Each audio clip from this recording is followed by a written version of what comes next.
हरे कृष्ण जय श्री कृष्ण।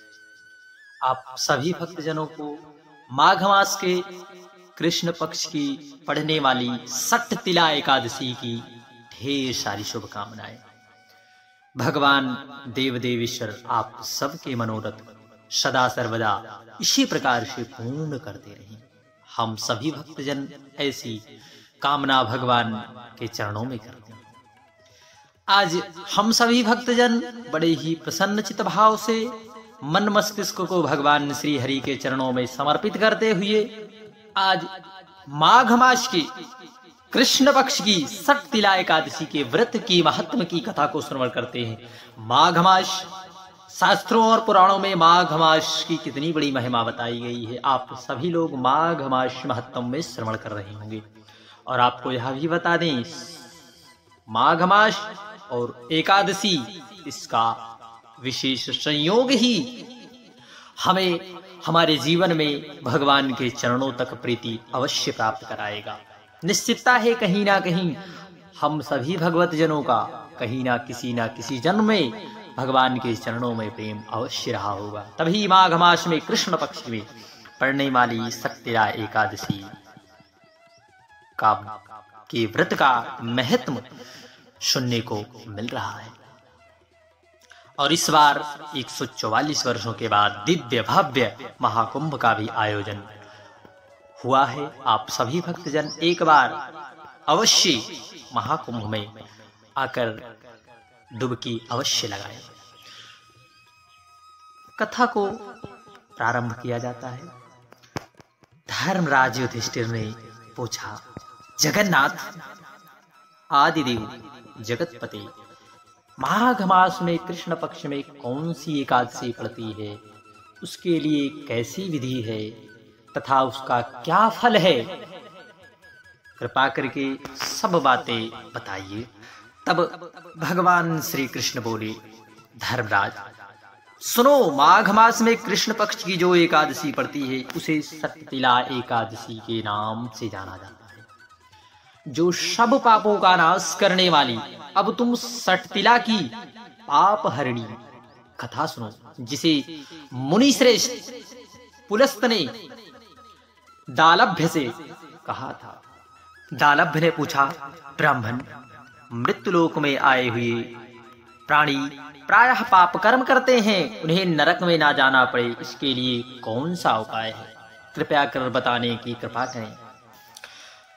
तब मुनि पुलस्त जी बोले, महाभाग तुमने बहुत अच्छी बात बताई है और बहुत अच्छी बात पूछी है। कहीं ना कहीं तुम जगत के कल्याण की भावना अपने मन में रखते हो। सुनो, माघ मास आने पर मनुष्य को चाहिए कि वह नहा धोकर पवित्र होकर इंद्रियों को संयम में रखते हुए काम, क्रोध, अहंकार, लोभ, चुगली आदि बुराइयों का त्याग कर दे। देवादि भगवान का स्मरण करके जल से पैर धोकर भूमि पर पड़े हुए गोबर का संग्रह करे, उसमें तिल और कपास छोड़कर 108 पिंडिकाएं बनाए। फिर माघ मास में जब आद्रा या मूल नक्षत्र आए तब कृष्ण पक्ष का एकादशी करने के लिए नियम ग्रहण ले। भली भांति स्नान करके पवित्र हो, शुद्ध भाव से देवादिदेव श्री हरि विष्णु की पूजा करे। कोई भूल हो जाने पर श्री कृष्ण के नामों का उच्चारण करे। रात को जागरण और होम करे। चंदन, अर्गज, कपूर, नैवेद्य आदि सामग्री से शंख चक्र गदा धारण करने वाले देव देवेश्वर श्री हरि की पूजा करे।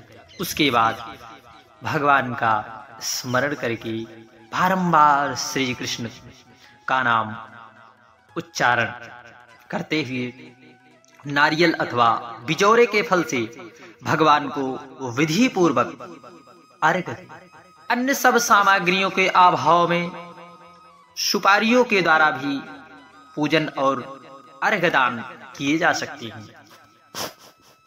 अर्घदान का विशेष मंत्र इस प्रकार है, कृष्ण कृष्ण कृपालु स्वात्वा मंगतीनां गतिर्भव संसारार्णो वमन्नगानां प्रसीद पुरुषोत्तम। नमस्ते पुण्डरीकाक्ष नमस्ते विश्वभाव। सुब्रह्मण्यं नमस्तेस्तु महापुरुष पूर्वजः। गृहाणार्घम्य मया जन्त्वा लक्ष्म्याशा जगत्पते। हरे कृष्ण। सच्चिदानंद स्वरूप श्री कृष्ण आप बड़े दयालु। हम आश्रयहीन जीवों के आप आश्रयदाता हुई।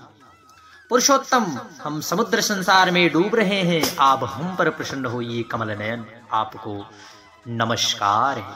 महाप्राज्ञ सबके पूर्वज आपको नमस्कार है। जगतपते आप लक्ष्मी के साथ मेरा दिया हुआ अर्घ स्वीकार करें। तत्पश्चात ब्राह्मण की पूजा करें, उसे जल का घड़ा दान करें, साथ ही छाता जूता वस्त्र भी दें दान करते समय।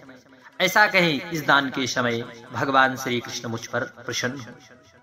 अपनी शक्ति के अनुसार श्रेष्ठ ब्राह्मण को काली को दान करें। द्विजश्रेष्ठ विद्वान ब्राह्मण को चाहिए कि वह तिल से भरा हुआ पात्र भी दान करे।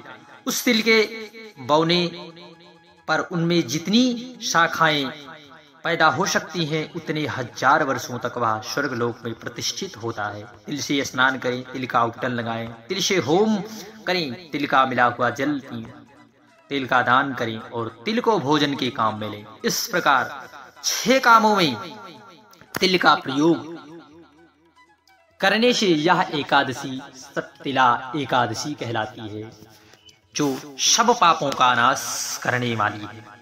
तिल स्नानै तिलोदुति तिलो होमी तिलोदति की तिलदाता च भोक्ताता सत्तिला पापनाशिनी। इस प्रकार से महर्षि के द्वारा यह कथा श्रवण कराई गई। 6 प्रकार का उपयोग इस सत्तिला एकादशी में बताया गया है।